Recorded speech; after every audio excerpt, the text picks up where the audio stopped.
ತಮ್ಮಯ್ಯ ರೀ, ನಮ್ಮ ರಾಕೇಶ್ಗೆ ಇನ್ನೊಂದು ಮದುವೆ ಮಾಡಬೇಡಿ. ಪಾಪ ರೀ ಪ್ರಿಯಾ, ಪಾಪ ನಮ್ಮ ರಾಕೇಶ್ನ ನಂಬ್ಕೊಂಡಿದ್ದಾಳೆ. ಪಾಪ ಅವಳು ಮದುವೆ ಆಗಿ ಒಂದೇ ದಿನ ಆಗಿರೋದು. ಇಷ್ಟು ಬೇಗ ಇನ್ನೊಂದು ಮದುವೆ ಮಾಡ್ತೀನಿ ಅಂತ ಹೇಳ್ತಿದ್ದೀರಲ್ಲ ರೀ, ಕಾಯೋಣ ರೀ. ಕಾಯೋದು ಇಲ್ಲ, ಏನೂ ಇಲ್ಲ. ಅವಳ ಕೈಲಿ ಆಸ್ತಿ ಬರ್ಸ್ಕೊಬರಕ್ ಸಾಧ್ಯನೇ ಇಲ್ಲ. ಅವಳು ಮಲ್ತಾಯಿ ಅಂತವಳಾದ್ಮೇಲೆ ಅವಳಲ್ಲಿ ಬರ್ಕೊಡ್ತಾಳೆ. ಹಿಂಗೆ ಬಿಟ್ಟಿಯಾಗಿ ಮನೆ ಸೊಸೆನ ತಂದ್ಕೊಂಡ್ಬಿಟ್ರೆ ನಾವು ಉದ್ಧಾರ ಆಗೋದಾದ್ರೆ ಹೇಗೆ? ಏನೋ ಒಂದು ಅರ್ಧ ಎಕರೆನಾದ್ರೂ ಜಮೀನ್ ಬರುತ್ತೆ, ಒಂದು ಮನೆನಾದ್ರೂ ಸಿಗುತ್ತೆ ಅಂತ ನಾನು ಅನ್ಕೊಂಡೆ. ಕೊನೆಗೂ ಆ ಅನಿಷ್ಟದವಳು ಅದನ್ನು ಕಳ್ಕೊಂಡು ಕೂತಿದ್ದಾಳೆ. ಇನ್ಮೇಲೆ ಆಗೋದಿಲ್ಲ. ನಾನು ಜಮೀನ್ದಾರ.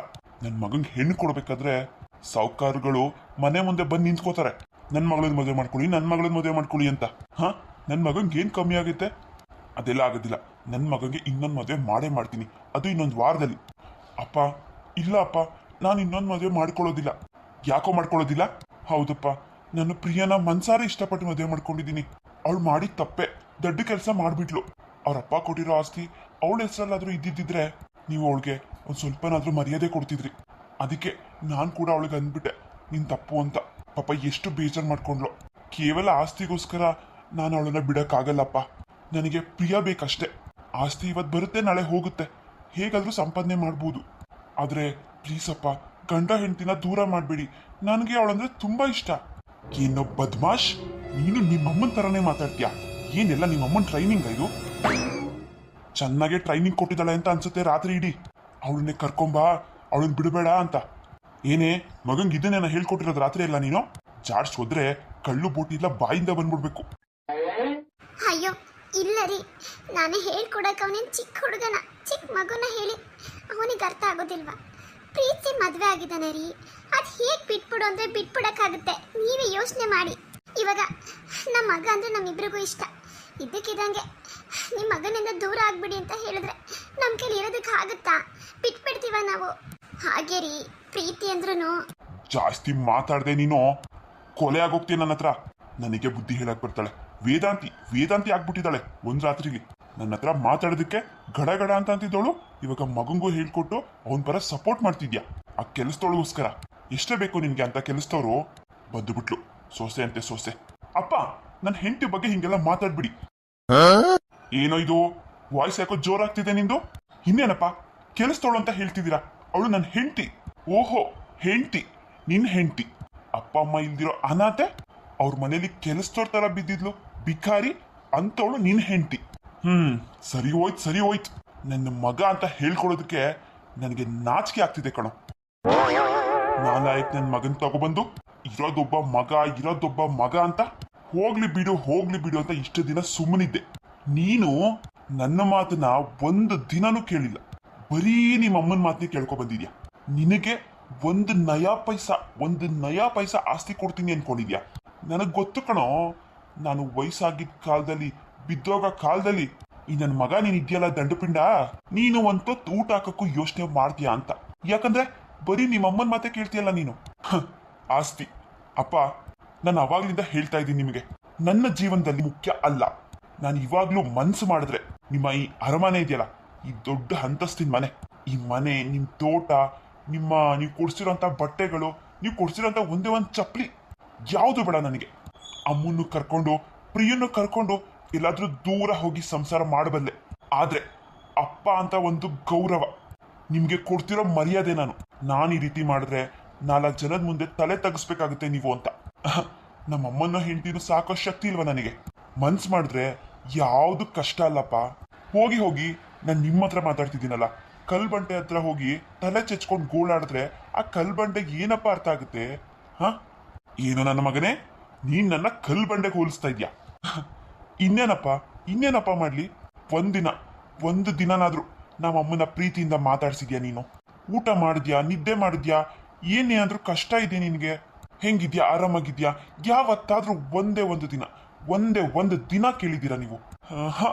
ಬರೀ ಬಡ್ಡಿ ದುಡ್ಡು ಅಂತ ಅನ್ಕೊಂಡೆ ಇಷ್ಟು ವರ್ಷ ಕಾಲ ಕಳೆದು ಬಿಟ್ರಿ. ಅದು ಕೊಟ್ಟಿರೋ ಮರ್ಯಾದೆನ ನೀವು ಜೀವ ಇರೋ ಅಂತ ಹೆಂಡತಿ ಕೊಡ್ಲಿಲ್ಲಪ್ಪ. ನಂದು ಬಿಡಿ, ಗಂಡು ಹುಡ್ಗ ನಡೆಯುತ್ತೆ. ನಾನ್ ನಿಮ್ಮ ಹತ್ರ ಮಾತಾಡದೆ ಅಪರೂಪ. ಆದ್ರೆ ನಮ್ಮಮ್ಮನ ಮುಖ ನೋಡಿದ್ದೀರಪ್ಪ ನೀವು? ಅವಳ ಮನ್ಸೊಳಗಡೆ ಇರೋ ನೋವು ನೋಡಿದ್ದೀರಾ? ಗಂಡ ಆಗೋದಕ್ಕೆ ನಾಲಾಯಕ್ ನೀವು. ನಾನು ಮಗನಾಗಿ ಹೇಳ್ತಾ ಇದ್ದೀನಿ, ಗಂಡ ಆಗೋದಕ್ಕೆ ನಾ ಲಾಯಕಪ್ಪ ನೀವು. ರಾಕೇಶ ಸುಮ್ಮನಿರೋ, ಹಾಗೆಲ್ಲ ಮಾತಾಡಬಾರ್ದು ಅಪ್ಪನ ಹತ್ರ. ಏನಮ್ಮ ಮಾತಾಡಬಾರ್ದು, ಏನ್ ಮಾತಾಡಬಾರ್ದು? ಇಂಥ ಮನುಷ್ಯನ ಹತ್ರ ನೀನು ಇಷ್ಟು ವರ್ಷ ಅದ್ ಹೆಂಗಮ್ಮ ಸಂಸಾರ ಮಾಡ್ಕೊಂಡಿದ್ದೆ? ಒಂದ್ ಸ್ವಲ್ಪನಾದ್ರೂ ಪ್ರೀತಿ ಬೆಲೆ ಗೊತ್ತೇನಮ್ಮ? ಹಾ, ಈ ಮನುಷ್ಯಂಗೆ ಬೇಕಾಗಿರೋದು ಮನೆ ಕೆಲ್ಸದವ್ರು ಮತ್ತೆ ದುಡ್ಡು. ಸತ್ತಾಗ ಏನಾದ್ರೂ ಹೊತ್ಕೊಂಡು ಹೋಗ್ತಾರ ಅಮ್ಮ? ನಾವುಗಳ ಮನುಷ್ಯರು ಇರೋದು 40 ವರ್ಷನೋ 50 ವರ್ಷನೋ. ಈಗಿನ ಕಾಲದಲ್ಲಿ ಆರೋಗ್ಯ ಸಮಸ್ಯೆಯಿಂದ ಚಿಕ್ಕ ಚಿಕ್ಕ ವಯಸ್ಸಿಗೆನೆ ಹಾರ್ಟ್ ಅಟ್ಯಾಕ್ ಸಾಯ್ತಾ ಇದ್ದಾರೆ. ಅಂಥದ್ರಲ್ಲಿ ಇರೋಷ್ಟು ದಿನ ನೆಮ್ಮದಿಯಾಗಿರೋಣ, ನಾವು ಖುಷಿಯಾಗಿರೋಣ, ಬೇರೆಯವ್ರಿಗೂ ಖುಷಿ ಕೊಡೋಣ ಅನ್ನೋದು ಈ ಮನುಷ್ಯಂಗೆ ಇಲ್ವೇ ಇಲ್ಲಮ್ಮ. ಇಷ್ಟೊಂದು ದುಡ್ಡು ತಗೊಂಡು ಏನಮ್ಮ ಮಾಡ್ಬೇಕು? ರಾಕೇಶ ಸುಮ್ಮನಿರಪ್ಪ, ಸಾಕು. ಇವಾಗ ನೀವು ನನ್ನನ್ನ ಹೆದರ್ಸಾಕ್ ಬರ್ಬೇಡಿ. ನಾನು ಹೆದರ್ಕೊಂಡಿದ್ದು ನಮ್ಮ ಅಮ್ಮಂಗೋಸ್ಕರ, ನಮ್ಮಮ್ಮ ಮನ್ಸಿಗೆ ನೋವು ಮಾಡ್ಕೋತಾರೆ ಅನ್ನೋಕ್ಕೋಸ್ಕರ. ಇವಾಗ ನೀವು ನನ್ನ ಹೆಂಡತಿನ ತವ್ರ ಮನೆಗೆ ಕಳ್ಸೋದಲ್ದೆ ನನಗೆ ಇನ್ನೊಂದು ಮದುವೆ ಮಾಡ್ಬೇಕು ಅಂತ ಮಾತಾಡ್ತಿದ್ದೀರಾ. ಇನ್ಮೇಲೆ ನಾನು ಸಹಿಸ್ಕೊಳಕ್ ಆಗೋದಿಲ್ಲ. ನಾನು ಈಗಲೇ ಹೋಗ್ತೀನಿ, ಈಗಲೇ ಹೋಗಿ ಪ್ರಿಯನ್ ಕರ್ಕೊಂಡು ಎಲ್ಲಾದ್ರೂ ದೂರ ಹೋಗ್ತೀನಿ, ಅಮ್ಮನ ಕರ್ಕೊಂಡು ಹೋಗ್ತೀನಿ. ನೀವು ಒಬ್ಬರೇ ದೊಡ್ಡ ಮನೇಲಿ. ಓಹೋ, ಏನೋ ಕರ್ಕೊಂಡು ಹೋಗ್ತೀಯೋ? ಏನಿನ್ ಕರೆದ ತಕ್ಷಣ ನಿಮ್ಮಮ್ಮ ಬಂದು ಬಿಡ್ತಾಳೆ ಅನ್ಕೊಂಡಿದ್ಯಾ? ಅವಳು ಪ್ರಾಣ ಹೋದ್ರೂ ಅವಳಿ ಮನೆಯಿಂದ ಆಚೆ ಕಾಲಿಡೋದಿಲ್ಲ. ನೀನು ಬೇಕಾದ್ರೆ ಹೋಗೋ. ಏನು ಆಚೆ ಕಾಲಿಡೋದಿಲ್ವಾ? ಅಮ್ಮ ಹೇಳಮ್ಮ, ನೀನ್ ಬರ್ತೀಯಮ್ಮ ನನ್ನ ಜೊತೆ? ನಾನು ನಿನ್ನ ಚೆನ್ನಾಗಿ ನೋಡ್ಕೋತೀನಮ್ಮ. ಈ ಮನುಷ್ಯನ ಜೊತೆ ಇದ್ರೆ ನಿನಗೆ ಯಾವತ್ತೂ ನೆಮ್ಮದಿ ಸಿಗೋದಿಲ್ಲ. ನಾನ್ ಮಾತ್ರ ಹೋದ್ರೆ ಮತ್ತಿನ್ಯಾವತ್ತೂ ಬರೋದಿಲ್ಲ ಅಮ್ಮ. ರಾಕೇಶ ಬೇಡ ಕಣೋ, ಈ ತರ ಎಲ್ಲ ಮಾತಾಡ್ಬೇಡ. ಇಲ್ಲಮ್ಮ, ನನ್ನ ಹೆಂಡತಿನೂ ಈ ಮನುಷ್ಯ ದೂರ ಮಾಡಿದ್ದಾರೆ. ನನ್ನ ಹೆಂಡತಿ ಎಷ್ಟು ನೋವು ಪಡ್ತಿರ್ಬೇಕಮ್ಮ. ಚಿಕ್ಕ ವಯಸ್ಸಿಂದನೂ ಪಾಪ ನೆಮ್ಮದಿ ಇಲ್ಲ ಅವಳಿಗೆ. ಸುಖ ಅಂದ್ರೆ ಏನು ಅಂತ ಗೊತ್ತೇ ಇಲ್ಲ ಅನ್ಸುತ್ತೆ. ಅಂತವಳಿಗೆ ಮೋಸ ಮಾಡಿದ್ರೆ ಆ ದೇವರು ನನ್ನನ್ನ ಕ್ಷಮಿಸೋದಿಲ್ಲ ಅಮ್ಮ. ಗಂಡ ಹೆಂಡತಿ ಸಂಬಂಧ ಅಂದ್ರೆ ಗೊತ್ತಲ್ಲ ಅಮ್ಮ. ಅವಳ ಕಣ್ಣಲ್ಲಿ ಒಂದೇ ಒಂದು ತೊಟ್ಟ ಹನಿ ಕಣ್ಣೀರ್ ಕೂಡ ಬರ್ದಿರೋ ತರ ನೋಡ್ಕೋಬೇಕು ನಾನು. ಅದು ನನ್ನ ಜವಾಬ್ದಾರಿ. ಅಂಥದ್ರಲ್ಲಿ ಅವಳು ಮನ್ಸಿಗೆ ಎಷ್ಟು ನೋವು ಮಾಡ್ಕೊಂಡು ಅಷ್ಟೊಂದು ಕಣ್ಣೀರಾಗ್ತಾ ಹೋದ್ಲು ಇಲ್ಲಿಂದ. ಒಂದ್ ಮಾತು ಕೂಡ ನಾನು ತಡಿಲಿಲ್ಲ. ನಾನು ಯಾವ ಸೀಮೆ ಗಂಡನಮ್ಮ? ಇಲ್ಲಮ್ಮ, ನಾನು ಪ್ರೇಮ್ ಕರ್ಕೊಂಡು ದೂರ ಹೋಗೇ ಹೋಗ್ತೀನಿ. ನಾನಂತೂ ಈ ಮನೇಲಿ ಇರೋದಿಲ್ಲ. ನನಗಿಲ್ಲಿ ನೆಮ್ಮದಿನೂ ಇರೋದಿಲ್ಲ. ಪ್ರಿಯಂಗೂ ಕೂಡ ಅಷ್ಟೇನೆ, ಇಲ್ಲಿ ಮರ್ಯಾದೆ ಸಿಗೋದಿಲ್ಲ. ನನ್ನ ಹೆಂಡತಿಗೆ ಎಲ್ಲಿ ಮರ್ಯಾದೆ ಸಿಗೋದಿಲ್ವೋ ನಾನು ಕೂಡ ಅಲ್ಲಿ ಇರೋದಿಲ್ಲಮ್ಮ. ನಿನಗೂ ಮರ್ಯಾದೆ ಸಿಗೋದು ಅಷ್ಟಲ್ಲ ಅಷ್ಟೇ ಇದೆ.